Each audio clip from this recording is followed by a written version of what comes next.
നമസ്കാരം, ഋഷിപ്രോക്തം ചാനലിലേക്ക് ഏവർക്കും ഹൃദ്യമായ സ്വാഗതം. ഇന്ന് നമുക്ക് അല്പം വാസ്തുശാസ്ത്രത്തെ ഒന്ന് പ്രതിപാദിക്കാം. വാസ്തുശാസ്ത്രപരമായിട്ടുള്ള വീഡിയോ ഇടയ്ക്കിടയ്ക്കൊക്കെ ചെയ്യണമെന്ന് ആഗ്രഹമുണ്ട്. നിങ്ങൾക്ക് താല്പര്യമുണ്ടെങ്കിൽ തീർച്ചയായിട്ടും അത്തരത്തിൽ ഏതെങ്കിലും വിഷയം ചെയ്യണമെന്ന് ആഗ്രഹിക്കുന്നുവെങ്കിൽ അത് കമന്റായിട്ട് അറിയിക്കുക. നമുക്ക് ഇന്നത്തെ വിഷയത്തിലേക്ക് കിടക്കാം. വാസ്തുശാസ്ത്രപരമായിട്ട് പ്ലാൻ വരയ്ക്കുമ്പോൾ ശ്രദ്ധിക്കേണ്ട കാര്യങ്ങളാണ്. വളരെ പ്രധാനപ്പെട്ട വിഷയമാണ്. പലർക്കും അബദ്ധം പറ്റുന്ന വിഷയമാണ്.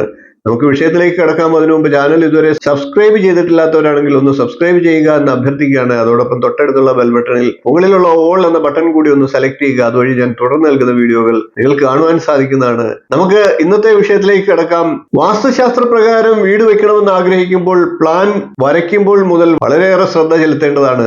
പല ആൾക്കാരും പ്ലാൻ വരയ്ക്കാനായിട്ട് ആളിനെ ഏർപ്പെടുത്തും. പ്ലാൻ വരയ്ക്കുന്നവർ വാസ്തുശാസ്ത്രം എല്ലാം നോക്കിയാണ് കൈകാര്യം ചെയ്യുന്നത് എന്ന് പറയും. പക്ഷെ യാതൊരു തരത്തിലും വാസ്തുശാസ്ത്രത്തെ അനുശാസിക്കാതെയാണ് 90% പ്ലാൻ വരയ്ക്കുന്നവരും ചെയ്യുന്നത്.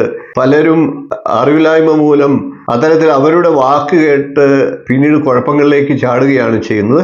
അതുകൊണ്ട് തന്നെ പ്ലാൻ വരയ്ക്കുകയാണെങ്കിൽ തീർച്ചയായിട്ടും ഒരു വാസ്തുശാസ്ത്ര വിദഗ്ധനെ ആ പ്ലാൻ കാണിച്ച് ഉറപ്പ് ലഭിച്ചതിന് ശേഷം മാത്രം അതിന് അപ്രൂവൽ കൊടുക്കുക എന്ന് മാത്രമാണ് എനിക്ക് പറയാനുള്ളത്. വാസ്തുശാസ്ത്രപരമായിട്ട് സമ്പൂർണമായിട്ട് അനുശാസിച്ച് വീട് വയ്ക്കണമെന്ന് ആഗ്രഹിക്കുന്ന ആളുകൾ പ്ലാൻ വരയ്ക്കുമ്പോൾ ശ്രദ്ധിക്കേണ്ട ചില കാര്യങ്ങളെയാണ് ഇന്നത്തെ വീഡിയോയിൽ ഞാൻ പ്രതിപാദിക്കുന്നത്. പ്ലാൻ വരയ്ക്കുന്നതിന് മുമ്പ് വ്യക്തമായ എസ്റ്റിമേറ്റ് കണക്കാക്കിയിട്ട് വേണം പ്ലാൻ വരയ്ക്കാനായിട്ട് ഏൽപ്പിക്കാൻ. പണി കഴിപ്പിക്കുമ്പോൾ വീടിന് എത്ര മുറികൾ ഉണ്ടാകണം, മറ്റ് സൗകര്യങ്ങൾ എന്തൊക്കെ ആയിരിക്കണം എന്ന വ്യക്തമായിട്ടുള്ള കാഴ്ചപ്പാട് വീട് വെക്കുന്നവർക്ക് പ്ലാൻ വരയ്ക്കുന്നതിന് മുൻപ് തന്നെ ഉണ്ടാകണം. പ്രധാനപ്പെട്ട മുറികളും സംബന്ധിച്ച് നല്ലൊരു അറിവുള്ള ഒരു വ്യക്തിക്കാണെന്നുണ്ടെങ്കിൽ തീർച്ചയായിട്ടും വാസ്തുശാസ്ത്ര പ്രകാരം ഇന്ന സ്ഥാനങ്ങളിൽ ഇന്ന മുറികൾ വേണമെന്ന് പ്ലാൻ വരയ്ക്കുന്നവരോട് നിർദ്ദേശിക്കാനാകും. അത്തരത്തിലൊരു അറിവാണ് ഈ വീഡിയോയിലൂടെ ഞാൻ നിങ്ങൾക്ക് പകർന്നു നൽകുന്നത്. പ്രധാനപ്പെട്ട കിടപ്പുമുറി തെക്ക് പടിഞ്ഞാറ് മൂലയിലായിരിക്കണം എന്നാണ് വാസ്തുശാസ്ത്രം അനുശാസിക്കുന്നത്. അതിന് സാധിക്കാത്തവർ തത്തുല്യമായിട്ടുള്ള പ്രധാന ബെഡ്റൂമിന് യോജിച്ച സ്ഥലത്ത് വയ്ക്കണം. അതേപോലെ തന്നെ വടക്ക് പടിഞ്ഞാറ്, വടക്ക് കിഴക്ക് എന്നീ ഭാഗങ്ങളിലും പ്രധാന മുറികൾ വരാവുന്നതാണ്. എന്നാൽ ഏറ്റവും ഉത്തമമായിട്ട് പറയുന്നത് തെക്ക് പടിഞ്ഞാറ് മൂലയിലുള്ള മുറി തന്നെയാണ്. അടുക്കളയ്ക്ക് ഏറ്റവും ഉത്തമം തെക്ക് കിഴക്ക് തന്നെയാണ്. വടക്ക് കിഴക്കും വടക്ക് പടിഞ്ഞാറും ഒക്കെ അടുക്കളയ്ക്ക് ഉത്തമം തന്നെയാണ്. എന്നാൽ വടക്ക് കിഴക്ക് ഭാഗത്ത് ഈശാന കോണാണ്.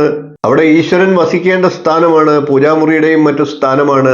അവിടെ മത്സ്യമാംസാദികളൊക്കെ ഉപയോഗിക്കുന്ന ആളുകളാണെങ്കിൽ പരമാവധി വടക്ക് കിഴക്ക് ഭാഗത്ത് നിന്ന് അടുക്കള ഒഴിവാക്കി തെക്ക് കിഴക്ക് ഭാഗത്തോ അല്ലെങ്കിൽ വടക്ക് പടിഞ്ഞാറ് ഭാഗത്തോ ആക്കുന്നത് തന്നെയാണ് നല്ലത്. എന്നാൽ വടക്ക് പടിഞ്ഞാറ് ഭാഗത്ത് അടുക്കള വയ്ക്കുമ്പോഴും ചില മാനദണ്ഡങ്ങളുണ്ട്. ഒരിക്കലും പടിഞ്ഞാറോട്ട് ദർശനമായിട്ട് നിന്ന് പടിഞ്ഞാറോട്ട് തിരിഞ്ഞു നിന്ന് പാചകം ചെയ്യാൻ പാടില്ല. അത് ശാസ്ത്രവിരുദ്ധമാണ്. അങ്ങനെ വരുമ്പോൾ കിഴക്കോട്ട് തിരിഞ്ഞു നിന്നോ അതല്ല എങ്കിൽ വടക്കോട്ട് തിരിഞ്ഞു നിന്നോ, അതായത് കുബേരന്റെ ദിക്കിനെ നോക്കി നിന്നോ പാചകം ചെയ്യണമെന്നാണ്. അത് പ്രാവർത്തികമാക്കാൻ പറ്റാത്തവരാണെങ്കിൽ തീർച്ചയായിട്ടും വടക്ക് പടിഞ്ഞാറെ അടുക്കള ഒഴിവാക്കുന്നത് തന്നെയാണ് നല്ലത്. പ്രധാന കിടപ്പുമുറി, അടുക്കള എന്നീ കാര്യങ്ങൾ പറഞ്ഞു. അതേപോലെ തന്നെ പ്രധാനമാണ് സ്റ്റെയർ കേസ്. വീടിന്റെ സ്റ്റെയർ കേസ് ഒരു കാരണവശാലും വടക്ക് കിഴക്ക് മൂലയിൽ നിന്ന് ആരംഭിക്കരുത് എന്നാണ്. വീടിന്റെ സ്റ്റെയർ കേസ് എല്ലായ്പ്പോഴും പ്രദക്ഷിണമായി തന്നെ വേണം. വടക്ക് കിഴക്ക് മൂലഭാഗം എന്ന് പറയുന്നത് വാസ്തുപുരുഷന്റെ ശിരസാണ്. ശിരസിന് മുകളിൽ വരുന്ന രീതിയിൽ ഒരു കാരണവശാലും സ്റ്റെയർ കേസ് ആരംഭിക്കാൻ പാടില്ല. അതേപോലെ തന്നെ ബ്രഹ്മസ്ഥാനം, വീടിന്റെ മധ്യഭാഗം, അവിടെയും സ്റ്റെയർ കേസ് ആരംഭിക്കാൻ പാടില്ല. സ്റ്റെയർ കേസ് വരാൻ പാടില്ല. ബ്രഹ്മസ്ഥാനം എല്ലായ്പ്പോഴും ഒഴിഞ്ഞു കിടക്കുന്ന, ഭിത്തിയൊന്നുമില്ലാതെ ഒഴിഞ്ഞു കിടക്കുന്ന ഭാഗമായിട്ട് തന്നെ വരണം. അതായത് വീടിന്റെ ഒത്ത മധ്യം എന്നർത്ഥം. വീടിന്റെ 4 പ്രധാന കോർണറുകളിലും മൂലകളിലും ടോയ്ലറ്റുകൾ വരാൻ പാടില്ല എന്നാണ്. എന്നാൽ കേരളത്തിന് വെളിയിലുള്ള ചില വാസ്തുശാസ്ത്ര വിദഗ്ധരൊക്കെ തെക്ക് കിഴക്ക് മൂലയിലും വടക്ക് പടിഞ്ഞാറ് മൂലയിലും ഒക്കെ ടോയ്ലറ്റുകൾ വരാമെന്നും പറയുന്നുണ്ട്. പരമാവധി ഇത്തരം ഭാഗങ്ങളിലൊക്കെ ടോയ്ലറ്റുകൾ ഒഴിവാക്കുക. പ്രധാന വാതിൽ വീടിന്റെ ഏത് ദിക്കിലേക്കാണ് എങ്കിൽ പോലും ആ ദിക്കിന്റെ ഉച്ചസ്ഥാനത്ത് സ്ഥാപിക്കുക എന്നുള്ളതാണ് ശാസ്ത്രം പറയുന്നത്. കന്നിമൂലഭാഗം ഒഴിച്ചിട്ടുകൊണ്ട് കാർ പോർച്ച് പണിയുന്ന ചില പ്രവണതയുമുണ്ട്. അത് തെറ്റാണ്, ദോഷകരമാണ്. കാർ പോർച്ചിന് എല്ലായ്പ്പോഴും തെക്ക് കിഴക്ക്, വടക്ക് പടിഞ്ഞാറ് എന്നീ ഭാഗങ്ങളാണ് ഉത്തമമായിട്ടുള്ളത്. പൂജാമുറിക്ക് ഏറ്റവും അനുയോജ്യമായിട്ടുള്ള സ്ഥാനം വടക്ക് കിഴക്ക് ഭാഗമാണ്. കൂടാതെ കിഴക്കിന്റെ ഇതര ഭാഗങ്ങൾ ഏതാണ്ട് കിഴക്ക് വശത്തെ വടക്ക് നിന്ന് തെക്കോട്ട് മധ്യഭാഗം വരെയും നമുക്ക് ആവശ്യമെങ്കിൽ പൂജാമുറിക്ക് സ്ഥാനം കണ്ടെത്താം. പൂജാമുറിയെ സംബന്ധിച്ച് മറ്റു ഭാഗങ്ങളെല്ലാം മധ്യമമാണ്. പ്ലാൻ വരയ്ക്കുമ്പോൾ അശ്രദ്ധ പാടില്ല. പ്ലാൻ വരയ്ക്കുന്നവർ ഇതൊക്കെ വാസ്തുശാസ്ത്രപരമായിട്ടാണ് എന്ന് പറയും. എന്നിരുന്നാലും അതൊന്നും തന്നെ 1% പോലും ചിലപ്പോൾ വാസ്തുശാസ്ത്ര പ്രകാരമായിരിക്കണമെന്നില്ല. നിങ്ങൾ എല്ലായ്പ്പോഴും രണ്ടാമതൊരാളിന്റെ കൺസൾട്ടേഷൻ തീർച്ചയായിട്ടും ചെയ്യണം. അല്ലാത്ത പക്ഷം അത് പിന്നീട് കുഴപ്പങ്ങളിലേക്ക് ചെന്ന് ചാടും. പ്ലാൻ വരയ്ക്കുന്നവർ അവരുടെ ഇഷ്ടപ്രകാരം അവരുടെ എളുപ്പത്തിനനുസരിച്ചായിരിക്കും വരയ്ക്കുന്നത്. ഒരു നല്ല വാസ്തുശാസ്ത്ര വിദഗ്ധനെ കാണിച്ചുകൊണ്ട് നിങ്ങൾക്കത് കൃത്യമാക്കാവുന്നതാണ്. അത്തരത്തിൽ ഏതെങ്കിലും തരത്തിലുള്ള നിർദ്ദേശങ്ങൾ നിങ്ങൾക്ക് ആവശ്യമുണ്ടെങ്കിൽ തീർച്ചയായിട്ടും എന്നെ ബന്ധപ്പെടാവുന്നതാണ്. ഓൺലൈൻ വഴിയും ദൂരസ്ഥലങ്ങളിലുള്ളവർക്ക് ഓൺലൈൻ വഴിയും അത്തരത്തിൽ സേവനം തീർച്ചയായിട്ടും ചെയ്യുന്നതാണ്.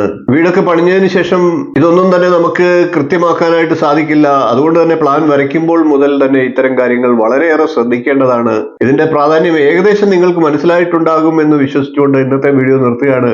വീഡിയോ ഇഷ്ടപ്പെട്ടുവെങ്കിൽ ഒന്ന് ലൈക്ക് ചെയ്യുക, ഷെയർ ചെയ്യുക, ചാനൽ ഒന്ന് സബ്സ്ക്രൈബ് ചെയ്യുക, നിങ്ങളുടെ അഭിപ്രായം കമന്റായിട്ട് അറിയിക്കുക. അടുത്ത ദിവസം നമുക്ക് മറ്റൊരു നല്ല വീഡിയോയുമായി കാണാം. നന്ദി, നമസ്കാരം, ശുഭദിനം.